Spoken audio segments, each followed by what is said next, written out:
Quelques mots de Mathias Giraud sur sa première en ski base du sérac dans la face nord de l'Aiguille Blanche de Peutray. Tout est ok pour nous, on est tous prêts Mathias. Allez, focus mec. Ok, je drop dans 10 secondes. 3, 2, 1. Salut, et ouais, c'était un projet, ça fait 11 ans que j'y pensais.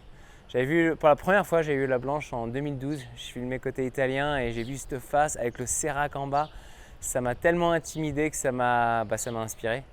Puis bon, après avoir élaboré un peu une façon de le faire, parce que mélanger le ski, la pentrail, l'alpinisme, le ski base, le base jump et tout, ça fait tellement de variables en fait à gérer que j'ai pris mon temps pour attendre la neige. Bon là il y avait un peu de glace mais c'était skiable, pas de vent et puis surtout me sentir bien dans ma tête et dans mon corps et voilà, après 11 ans, tout s'est mis en place, quoi.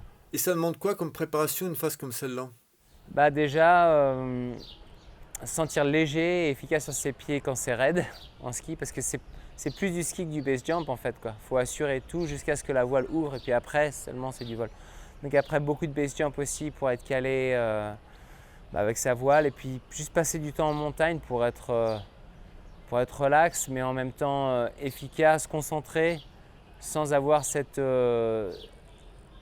pression superflue, un peu avoir trouver cet équilibre entre intention mais aussi omniprésence, quoi. C'est un peu pour moi le ski base, c'est un aspect vraiment philosophique en fait où on essaie de trouver cet équilibre d'efficacité mais de sérénité aussi. De toute façon, je peux pas, il y a des fois, je skie une face même à 40 et je le sens pas, j'enlève mes skis, je remonte avec mes crampons et je descends par une autre face, hein. Là, je le sentais bien, c'était le bon endroit, le bon moment et on a pu le faire, c'était magique. Est-ce que tu peux nous parler de la descente qui a pas l'air en top condition?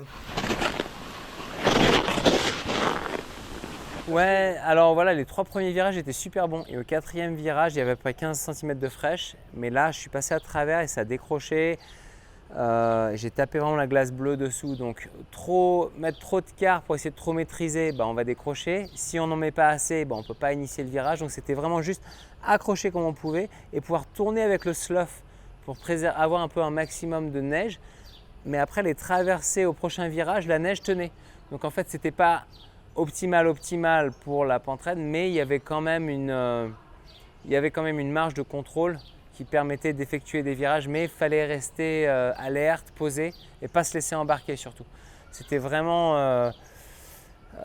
une situation où si on prenait un peu trop de vitesse, il n'y avait pas moyen de ralentir. Donc là, il fallait vraiment trouver le juste milieu entre engager trop, mais pas retenir trop non plus. Donc vraiment être équilibré, sentir ses quarts. Voilà, c'était vraiment une phase où il fallait sentir ses quarts. Et la transition ski base jump, ça se passe comment?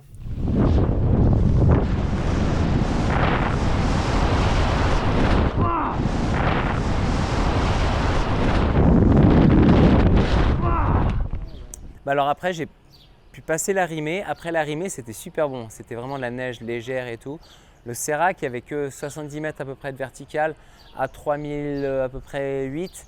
Donc je voulais une ouverture quand même assez rapide. Donc je me suis arrêté, j'ai mis l'extracteur à ma main, j'ai gardé les bâtons dans ma main gauche. Puis après, c'était petit virage en godille dans la poudreuse, c'était cool. Les 5-6 derniers mètres avant le sérac, j'ai pu tailler droit pour prendre de la vitesse, pour pouvoir vraiment avoir de la séparation parce qu'il y avait un bout de sérac qui sortait, des rochers. Donc on avait un peu le terrain au cul, quoi. Donc il fallait créer de la séparation avec assez de vitesse pour créer cette séparation horizontale.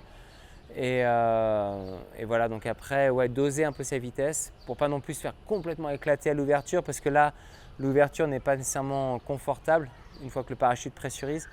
Donc c'était trouver pareil le juste milieu entre pas assez de vitesse ou trop de vitesse. Et voilà, non, en fait, tout s'est bien passé, quoi. Puis après, quand j'étais sous voile, j'arrêtais pas de me retourner pour regarder le sérac pour me dire que voilà, ça je le reverrai jamais dans ma vie. Donc c'était vraiment un moment d'épanouissement. Et du coup, c'est ton plus beau saut?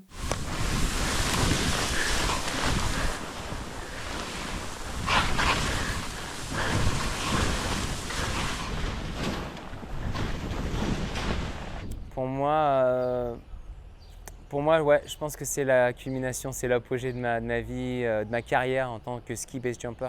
Moi, j'ai eu la chance d'avoir des super sauts, hein. J'ai un ski base depuis le sommet du Mont Blanc, j'ai pu sauter l'aiguille du Goûter, Mais celui-là, c'était vraiment un saut qui mélangeait tous les aspects qui m'intéressent, donc avec un environnement d'alpinisme, de la pente raide et un saut en base jump à la fin. C'était vraiment la trilogie, quoi.